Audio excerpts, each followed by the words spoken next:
예, 한국 남자들은 눈물 흘리는 것을 좀 수치스럽게 생각하는 것 같아요. 어떻게 해서 그런 말이 나왔는지는 모르지만 한국 남자들은 일생에 세 번을 우는 것이다라는 그런 말이 있습니다. 그 세 번은 첫째는 태어날 때 한 번 울고, 두 번째는 부모님이 돌아가셨을 때 한 번 울고, 세 번째는 나라를 위해서 한 번 우는 것이다라는 그런 말이 있습니다. 그런데 요즘은 좀 많이 변한 것 같아요. 이제 여성들이 그 갱년기를 맞이하면 신체적으로나 감정적으로 여러 가지 변화를 경험하게 되지 않습니까? 그것처럼 남자들도 갱년기가 있다 그러죠. 뭐 알게 모르게 갱년기 지나가는데 이 갱년기를 맞이하고 그 갱년기 지나게 되면 남자들도 이 드라마나 영화를 보면서 세 번이 아니라 몇 번이고 눈물을 흘리더라는 그런 얘기를 종종 듣게 됩니다. 이 눈물이라고 하는 것은 슬플 때 많이 흘리고 때로는 또 기쁠 때도 눈물이 나는 것을 봅니다. 그래서 감정의 격한 변화가 생길 때 자연스럽게 눈물이 흐르게 되지요. 물론 배우들이 연기하면서 흘리는 가짜 눈물도 많이 있습니다. 오늘 본문에는 이 눈물에 대한 내용이 나오고 있습니다. 히스기야 왕이 기도하면서 눈물을 흘리게 되는데 하나님께서 그 히스기야 왕의 눈물을 보시면서 말씀하시기를 5절에 내가 네 기도를 들었고 네 눈물을 보았노라 이렇게 말씀을 하셨던 거죠. 내가 네 기도를 들었고 내 눈물을 보았노라. 그래서 오늘 말씀의 제목을 내 눈물을 보았노라라는 말씀 제목을 정해놓고 하나님의 은혜를 나누고 싶습니다. 먼저는 병들어 죽게 된 히스기야를 살펴보겠습니다. 두 번째로는 눈물로 기도하는 히스기야를 살펴보겠고요. 마지막으로는 연약함을 드러내는 히스기야에 대해서 우리가 생각해 보고자 합니다.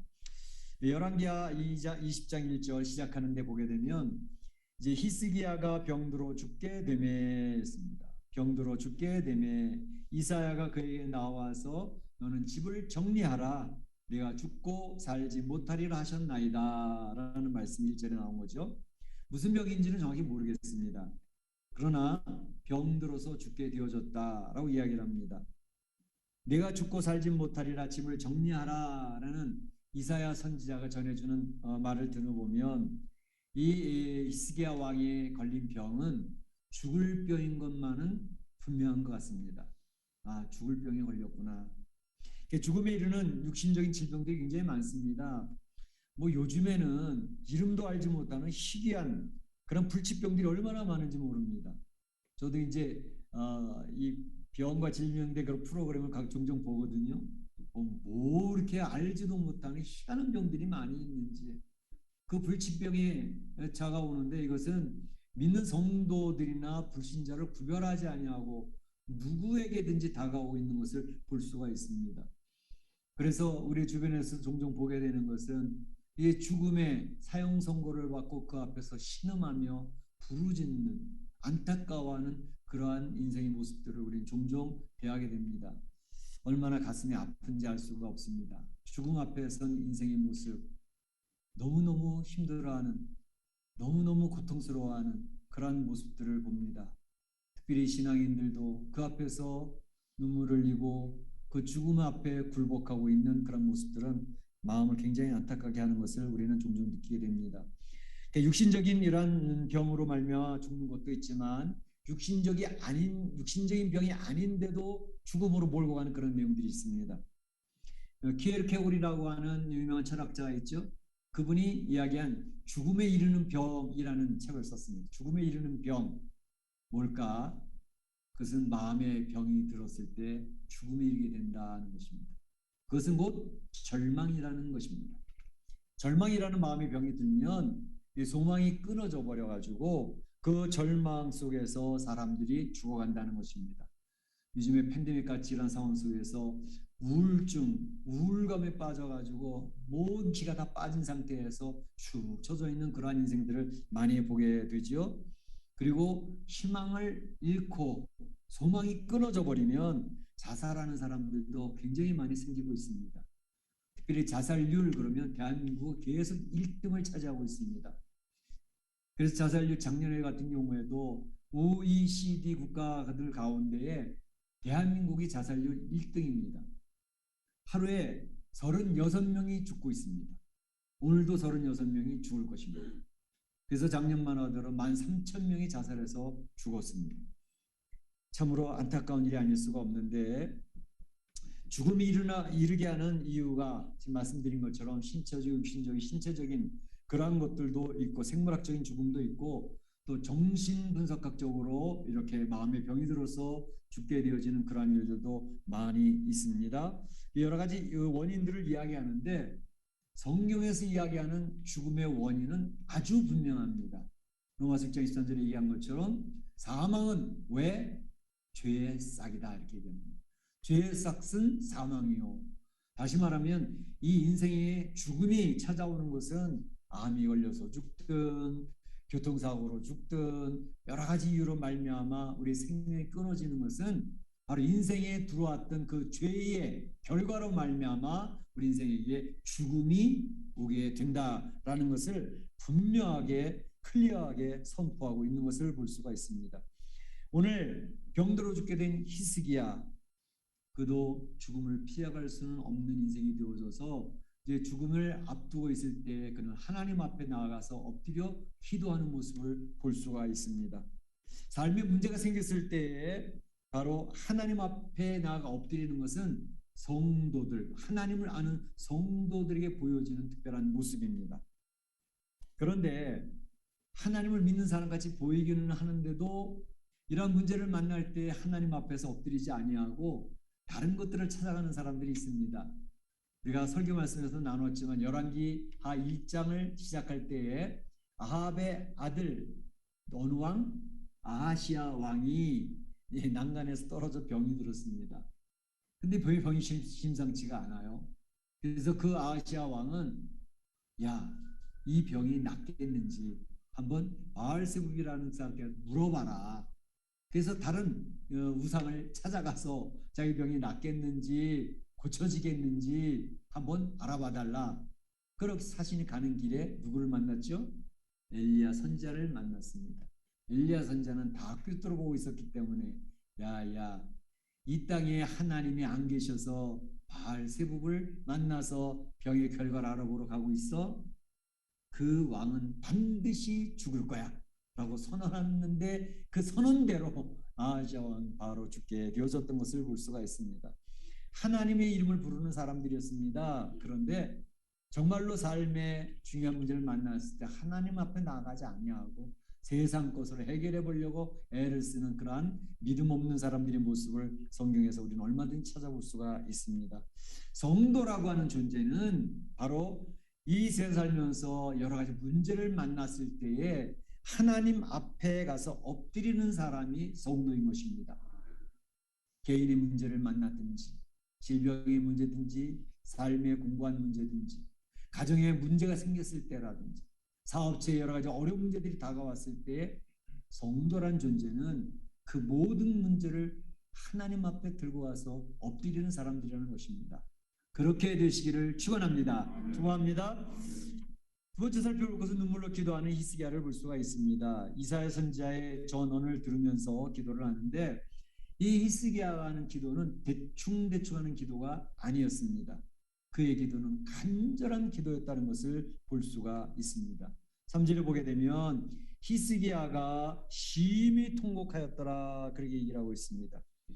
이 히스기야가 낯을 벽으로 향하고 하나님 여호와께 기도하였는데 그는 심히 통곡하였더라. 죽음을 앞둔 심한 통곡기도. 우리가 단순히 죽음의 문제 때문에 이렇게 통곡을 하고 있구나 이렇게 생각할 수 있죠. 물론 그렇습니다. 그런데 그 통곡하는 데는 여러 가지 내용들이 그 안에 들어가 있는 것을 볼 수가 있습니다. 오늘 말씀에도 히스기야가 기도하는 내용을 보게 되면 내가 진실과 전심으로 주 앞에 나아가지 않았습니까? 라고 얘기한 것을 볼 수 있어요. 우린 히스기야 왕이 왕으로 등극하자마자 원년 초월에 뭘 했다 그랬죠? 그 아버지가 닫았던 다 망가뜨렸던 성전의 문을 오픈하고 성전을 청결케 정리하면서 또 우상을 다 타파하고 그리고 6월절까지도 회복시키면서 영적인 리바이벌을 시키는 그러한 히스기야 왕의 모습을 볼 수 있었습니다. 그래서 영적으로 이게 다시금 이렇게 세우고 있는데 그 영적인 회복의 열매들이 맺어졌으면 좋겠어요, 하느님. 근데 내 인생이 여기서 끝납니까? 라고 하는 그런 기도가 있었을 것입니다. 뿐만 아니라 이사야서 38장에 보게 되면 이사야 38장도 오늘 여기 11개 20장에 기록되어 있는 것이 거의 동일하게 기록이 되어져 있습니다. 그래서 거기서도 하나님께서 내 기도를 들었고 내 눈물을 보았노라 라고 똑같은 구절이 나와 있습니다. 그리고 이사야 38장에는 이 히스기야 왕이 기도했던 내용이 좀 구체적으로 자세하게 많이 나와 있습니다. 거기 보게 되면 그가 그런 기도를 합니다. 제가 지금 중년인데 죽게 되었네요. 이런 얘기를 합니다. 중년의 나이라고 이야기를 했습니다. 히스기야 왕이 우리가 알고 있는 것처럼 15년 생명을 연장해가지고 그의 생명이 끝났던 게 몇 살이라고 했죠? 25세에 왕이 되어져 가지고 29년을 통치했어요. 몇 살에 죽었을까요? 더하기 54세에 죽었습니다. 그러니까 이제 54세에 죽었는데 15년 연장이 되어져서 54세까지 살았으니까 지금 기도할 때쯤은 언제쯤이면 40대입니다.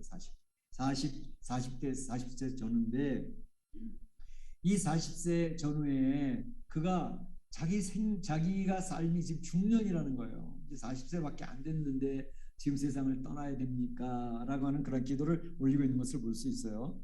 이제 우리 교회도 40대 부부들이 상당히 많이 계시는데 40대 건강을 조심하셔야 돼요.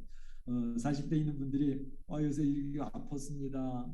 또 우리 목장 모임 할 때에도 아파서 지금 우리 문 박사님 찾아가고 또 이 사진도 찍어봐야 되고 그런 것 같아요. 얘기하는 분들이 가끔 있어요. 40대부터는 이제 몸에 신호들이 오기 시작을 하잖아요. 50대, 60대는 물론이고. 그러니까 이게 옛날 같지 않구나라는 것을 느끼는 게 40대예요. 그래서 40대 굉장히 건강을 조심하고 건강 유지를 위해서 많이 애를 써야 될 것입니다. 바로 히스기야 왕도 이 40선 전후해 가지고 건강에 문제를 만나게 됐던 것을 볼 수가 있습니다. 그리고 그가 또 심히 통곡할 수밖에 없었던 것은 그 나이에 자기가 죽으면 왕위를 이어갈 아들이 없었던 거예요. 하나님에게 제가 여기서 넘어지면 왕위는 누가 어떻게 이어가죠? 라는 그런 기도가 있었습니다. 이 다음 장에 보게 되면 이 히스기야 왕의 아들 므낫세가 왕위에 올라올 때가 몇 살이라고 했냐면 12세입니다. 12세에 왕이 되었으니까 15년 연장되어져 가지고 12세 됐으니까 그가 연장의 약속을 받고 난 다음에 3년 뒤에 아들을 얻은 거예요. 그 아들이 왕위를 잇게 되는 거죠. 그러니까 이제 자기가 지금 여기서 죽으면 왕위를 이을 수 있는 존재도 없습니다 하니까 통곡이 나올 수밖에 없어요. 또 한 가지는 국가의 운명을 생각하니까 통곡이 나왔던 것입니다. 왜냐하면 아수르의 이 침입이 굉장히 위협적이거든요. 하나님, 이 국가가 무너지면 어떡하겠습니까? 그것 때문에 하나님 앞에 심히 통곡하고 있는 그러한 모습을 볼 수 있었다는 것입니다. 이 눈물의 기도라는 것은 그 기도가 굉장히 간절한 그러한 기도였다는 것을 의미하죠. 안타깝게 간절하게 그렇게 기도했던 것을 의미하는데 우리 성경에 보게 되면 눈물을 흘리며 기도했던 분들이 많이 나오고 있습니다. 전에도 소개했던 것처럼 예수님도 눈물로 기도하셨다 이렇게 얘기하고 있죠. 예수님 눈물 흘리신 게 몇 번? 반복이죠. 복습 3번. 첫 번째 눈물 흘리셨던 것은 예루살렘 성을 바라보면서 눈물을 흘리셨다. 누가복음 19장에 나와 있는 것이고 두 번째 눈물을 흘리신 것은 나사로의 죽음을 보시면서 예수님께서 눈물을 흘리셨다.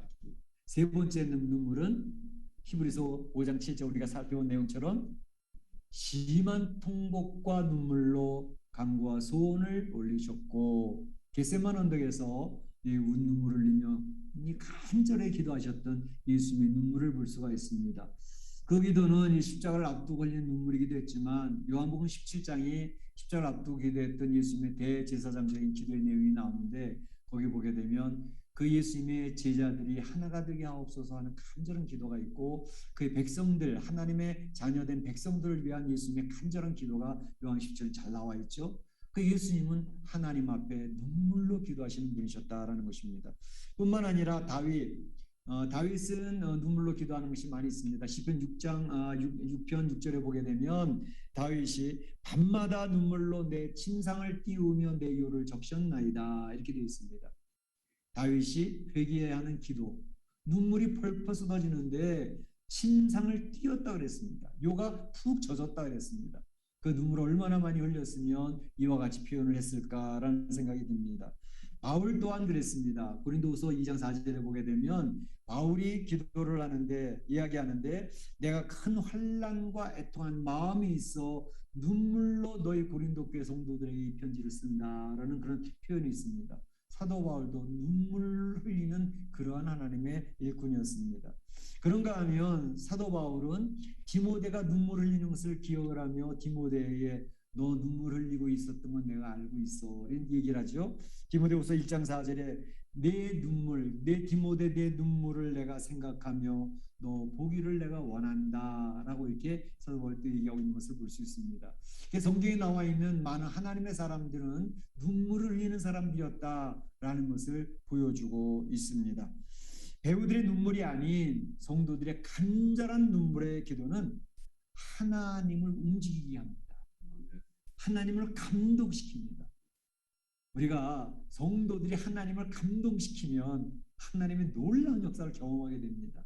하나님을 감동시키는 성도들이 되시기를 주의 이름으로 축원합니다. 하나님을 감동시키는 인생 얼마나 멋지겠습니까? 그러니까 이 하나님께서 바로 히스기야가 눈물로 간절히 기도하는 것을 보시고 내가 내 기도를 들었고 내 눈물을 보았노라. 내 눈물을 보았노라. 눈물을 흘리고 있는 그 하나님의 자녀된 백성을 보시는 하나님의 마음이 얼마나 안타까우셨을까? 그 안타까워하신 하나님께서 그 기도를 들으시면서 눈물을 보시면서 응답을 해주시는데 히스기야가 어떻게 응답을 하셨습니까? 내가 너를 낫게 하겠고 그랬습니다. 이사야를 통해서 바로 보냅니다. 내가 너를 낫게 하겠고 내 생명을 15년 연장시킬 것이야 라고 얘기했습니다. 또 한 가지는 다윗을 위하여 이 성 예루살렘 성을 내가 지켜낼 거야 라고 얘기하십니다. 히스기야 왕이 지금 성이 무너질까 봐 이 나라가 무너질까 봐 근심 걱정하면서 리더로서의 기도를 하고 있는 거거든요. 근데 다윗을 위하여 이 참 하나님이 다윗과 아브라함과 약속했고 다윗과 약속했던 그 약속을 끝까지 신실하게 지키신 그 하나님, 그 백성과 약속한 것을 신실하게 지키신 하나님 때문에 우리가 결국 구원받는 줄로 믿습니다. 우리는 부족하고 연약하고 쓰러지고 넘어지고 하나님을 서운하게 할 때도 많이 있지만 우리는 조속으로 우리의 결정과 결단이 바뀌고 있어도 하나님이 신실하신 분이시기 때문에 하나님의 약속을 변하시는 법이 없어서 결국은 우리를 구원해 주신다는 것입니다. 할렐루야. 그러니까 눈물로 기도하는 히스기야의 기도를 들으신 하나님이 응답을 하시는데 낫게 할 거야. 3일 만에 성전 올라가게 할 거고 또 15년 생명 연장시켜 줄게. 그리고 이 성도 다윗과 약속한 것처럼 내가 지킬 거야 라고 하는 응답을 다윗 히스기야에게 주시는 거죠. 히스기야의 마음속에 하나님의 응답이 강하게 왔습니다. 그런데 이 응답을 하신 하나님께서는 이사야를 통해서 야 무화과 반죽 좀 가져와. 무화과 반죽을 가지고 그 상처 위에 얹어 놓으니 나았다 이런 말이 있습니다.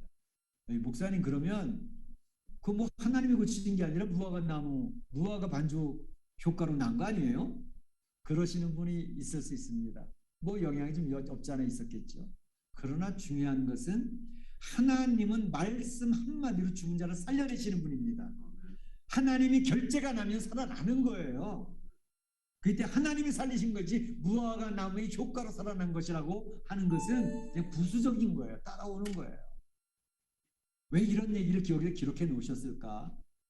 우리가 신앙생활하다 어떤 분들은 종종 믿음으로 병을 고치겠다고 그렇게 이야기하시면서 전혀 세상 약은 먹으면 안 돼. 그건 믿음 없는 모습이야. 하나님 앞에 맡기고 믿음으로 기도해서 치료받아야지 병원에도 안 가고 의사 진료도 안 받는 그런 분들이 있습니다. 다른 믿음의 모습은 아닙니다. 하나님께서 이 세상에 주신 지식과 이성과 이런 모든 것을 통해서 하나님 역사를 하시는 그렇기 때문에 이러한 모습, 무화과 반죽을 붙여주셔서 낫게 됐다는 모습을 보여주시면서 우리 성도들이 이 생을 살아갈 때에 때로는 물론 말씀으로 낫게 하시는, 죽은 자도 살리시는 분이기 때문에 가능해요. 그렇지만 이런 일반적인 상식이 통하는 그런 것을 무시하는 맹목적인 신앙이 돼서는 위험할 수 있다라는 것을 늘 기억할 필요가 있다는 것입니다. 히스기야는 이런 죽을 병 문제 앞에서 하나님 앞에 나아가 눈물로 기도하였습니다. 우리 사는 성도들이 삶에 감당치 못할 문제를 만나고 계시나요? 개인의 문제가 있습니까?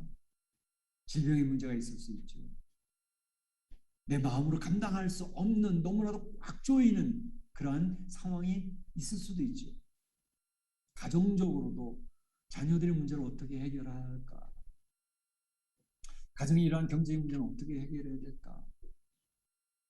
앞이 캄캄할 때도 없잖아 있죠. 사업의 문제도 그렇습니다. 직장의 문제도 그렇습니다.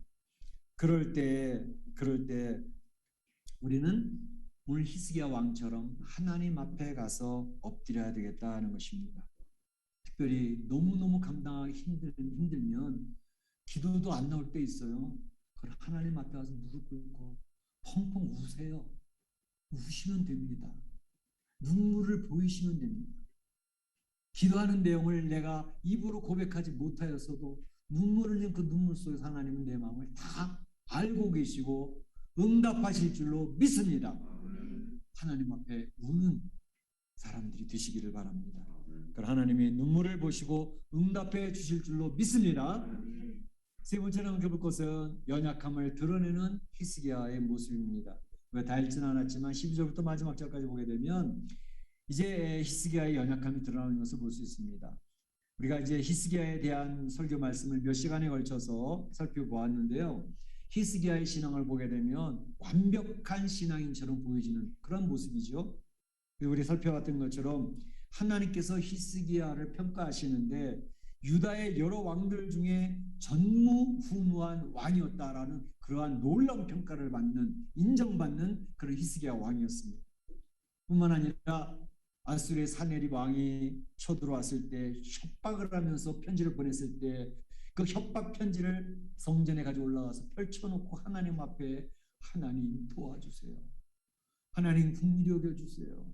저는 저들과 싸울 힘도 없습니다. 하나님이 해결해 주세요.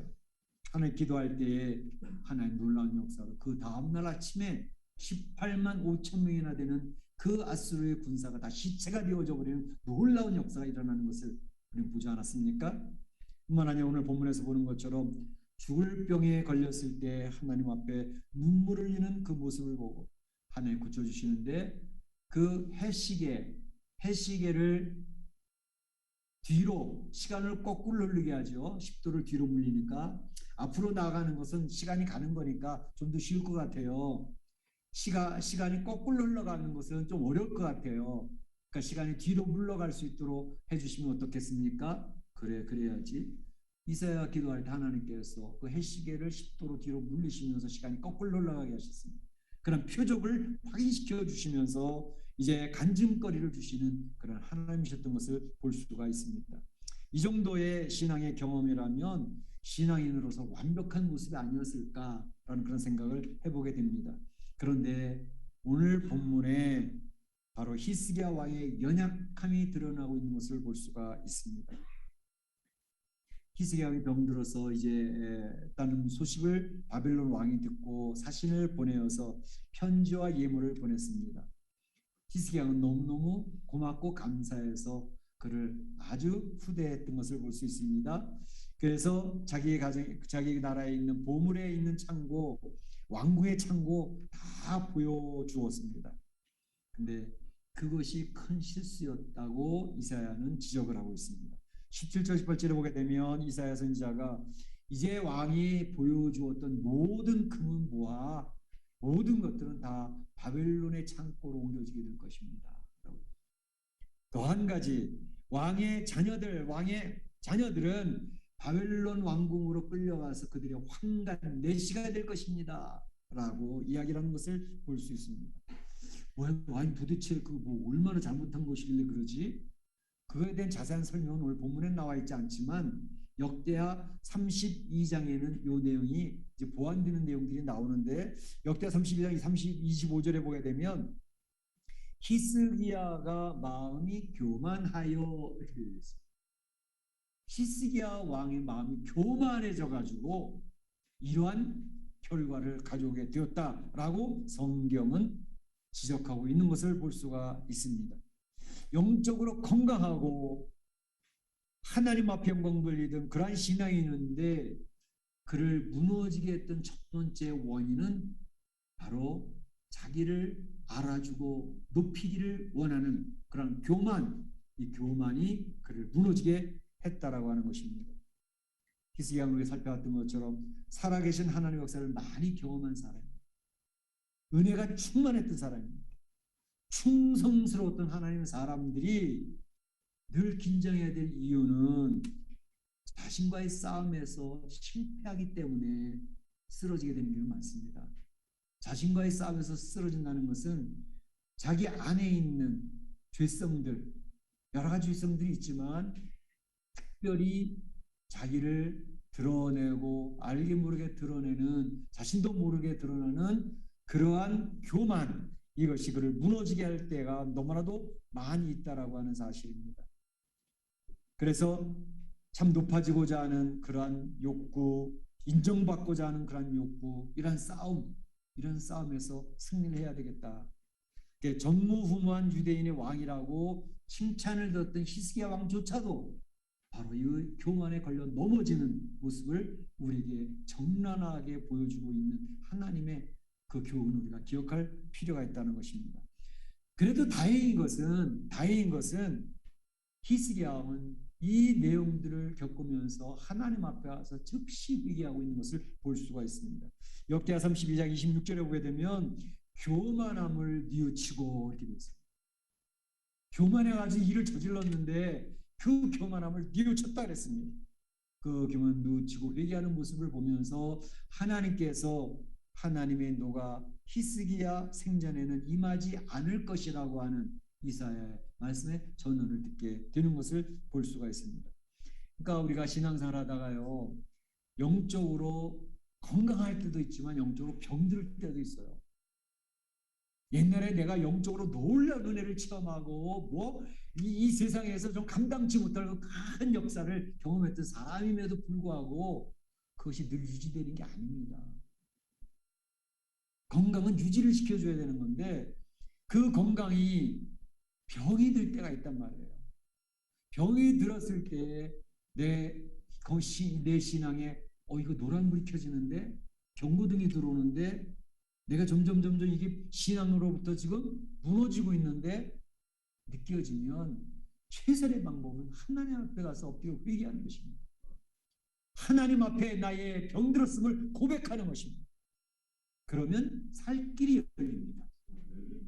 그조차도 인지 못하고 그냥 밀어붙이고 내 고집대로 내 계획대로 밀어붙이면 큰 코 다치는 거죠. 인생이 바삭 무너지는 거죠.